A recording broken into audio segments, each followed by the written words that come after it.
Крэўскія муры больш чым за 7 стагоддзяў свайго існавання бачылі многае: смерці, крыжацкія аблогі, здрады і забойствы. Менавіта тут вырашаўся лёс дзяржавы. Паміралі старыя князі і нараджаліся новыя. Як і з іншымі замкамі ВКЛ, з гэтай фартэцыяй таксама звязаны многія таямнічыя падзеі мінулага і містычнай гісторыі сучаснасці. Крэўскі замак – адзін з самых старажытных і загадкавых на землях сённяшняй Беларусі.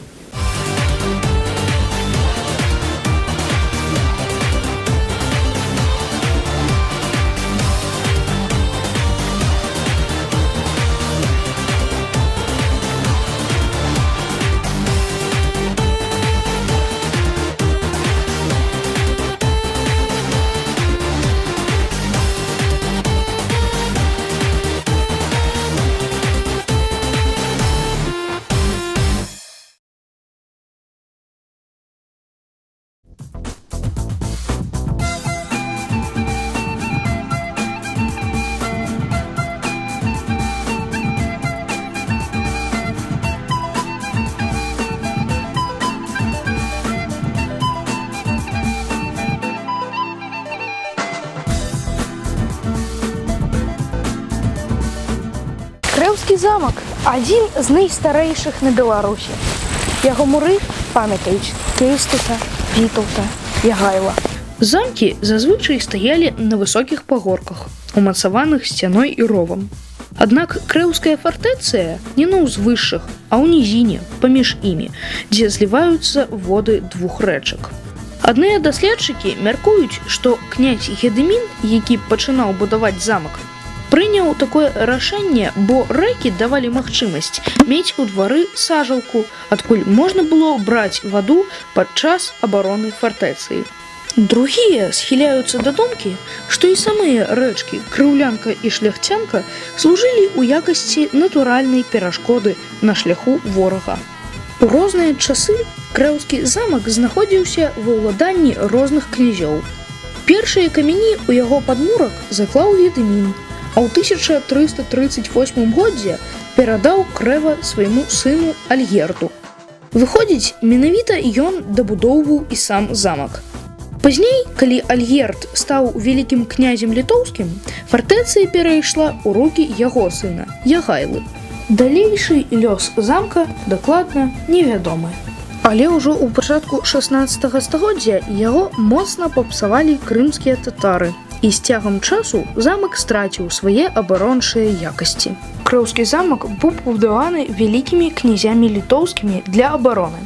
Служыў ён гэтаму спраўна, але знакамітым яго зрабілі зусім іншыя абставіны. Менавіта тут, у замкавай вежы, быў зняволены, а пасля і задушаны вялікі князь літоўскі Кейстут.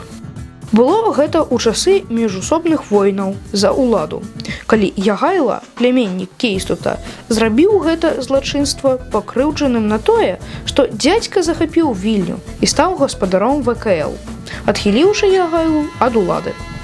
У 1382 годзе Ягайла адваяваў Вільню, але не змог дараваць той крыўду Кейстуту. Ён захапіў яго разам з сынам Вітаўтам у палон у княскую вежу Крэўскага замка. Пра тое, што адбылося пазней, гісторыкі ведаюць нешмат. Але вядома, што 15 жніўня 1382 года Кейстут быў задушаны.